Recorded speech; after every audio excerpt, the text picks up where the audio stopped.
नमस्कार, आप हैं निष्कर्ष भारत के साथ और मैं हूं मनोज चतुर्वेदी। सब कुछ बिकता है साहब, नहीं मिला सुशांत सिंह राजपूत को न्याय।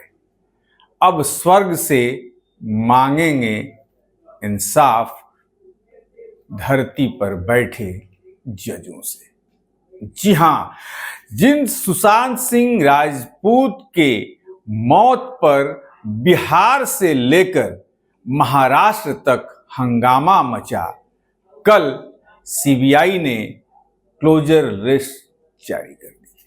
कोर्ट में पेश कर दिया कि सुशांत सिंह राजपूत जो हैं खुद सुसाइड किए थे। जी हां, हमने इन्वेस्टिगेशन किया उसमें हमें कुछ भी ऐसा नहीं मिला। क्या है ये पूरा मामला, बताते हैं आपको। सीबीआई ने अभिनेता सुशांत सिंह राजपूत की कथित आत्महत्या के मामले में क्लोजर रिपोर्ट दाखिल कर दी।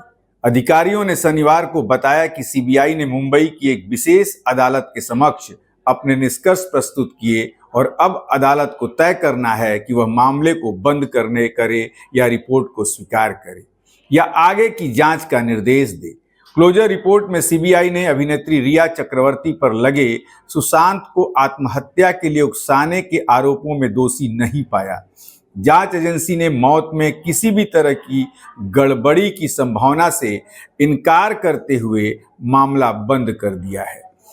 एक वरिष्ठ अधिकारी ने बताया कि विभिन्न स्थानों से फॉरेंसिक जांच, तकनीकी साक्ष्य, विभिन्न चिकित्सा विमर्श लेने और सभी संबंधित व्यक्तियों से पूछताछ करने के बाद हमें इस मामले में कोई गड़बड़ी नहीं मिली है। इसलिए मुंबई की एक विशेष अदालत के समक्ष 2 संबंधित मामलों में क्लोजर रिपोर्ट दायर की गई है। हम आपको बता दें कि सुशांत सिंह राजपूत 14 जून 2020 को फंदे से लटके हुए पाए गए थे। वह 34 साल के उस समय थे। केंद्रीय एजेंसी ने बिहार पुलिस से मामले की जांच संभाली थी। बिहार पुलिस ने सुशांत के पिता के सिंह द्वारा पटना में दाखिल शिकायत के आधार पर आत्महत्या के लिए उकसाने का मामला दर्ज किया था। रिया चक्रवर्ती के बयान दर्ज किए थे। एम्स के फॉरेंसिक विशेषज्ञों ने सीबीआई को दिए गए चिकित्सा विधिक परामर्श में जहर देने और गला घोंटने को लेकर इस मामले में किए गए दावों को खारिज कर दिया था। सीबीआई ने राजपूत की कथित महिला मित्र रिया और उनके करीबी लोगों के बयान दर्ज किए थे और अभिनेता के मेडिकल रिकॉर्ड एकत्र किए थे। अब हमें आपको बता दें कि देश में जिस समय सुशांत सिंह राजपूत ने आत्महत्या की थी, देश में एक लंबी बहस चली थी। क्या है वो, ये भी बताते हैं। सुशांत की मौत न सिर्फ उनके प्रशंसकों को सदमे में डाला बल्कि एक लंबी बहस को भी जन्म दे दिया। मुंबई पुलिस ने आत्महत्या का मामला मानकर जांच शुरू की। पीएम रिपोर्ट में भी यही कहा गया कि उनकी मौत दम घुटने से हुई। शुरुआत में यह एक साधारण केस लग रहा था, लेकिन जल्द ही यह केस देश की सबसे बड़ी चर्चा का विषय बना। रिया इस मामले में 1 महीने तक जेल में रही थी। सबसे बड़ी बात है कि सुशांत मामले में भाजपा का दोहरा चरित्र कहीं सामने आया है। जी हां, और दोहरा चरित्र क्या है ये भी बताते हैं आपको। महाराष्ट्र कांग्रेस ने शनिवार को कहा कि सुशांत की कथित आत्महत्या मामले में सीबीआई की क्लोजर रिपोर्ट से भाजपा की ओछी राजनीति उजागर हो गई है। कांग्रेस के प्रवक्ता सचिन ने एक्स पर पोस्ट में कहा, भाजपा ने कांग्रेस और अविभाजित एनसीपी और शिवसेना की तकनीकी एमवीए सरकार को बदनाम करने और बिहार चुनाव में सफलता हासिल करने के लिए अभिनेता की मौत का दुरुपयोग किया।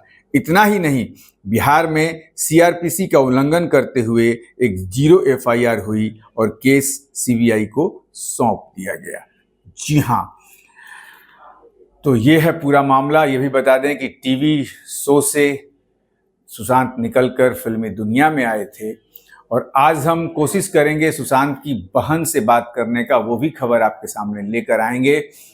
सुशांत की एक बहन हैं जो यहाँ पर प्रोफेसर हैं और हम बात करके उनसे जानना चाहेंगे कि अब परिवार कैसा महसूस करता है। दूसरी बात एक और बता दें कि सुशांत सिंह के मौसेरे भाई शायद लगते हैं नीरज सिंह बबलू, जो बिहार सरकार में मंत्री हैं, और कल जब ये क्लोजर रिपोर्ट दाखिल हो रही थी तब वो मुंबई में एक कार्यक्रम में थे। वो तस्वीर भी हम आपको दिखा देते हैं।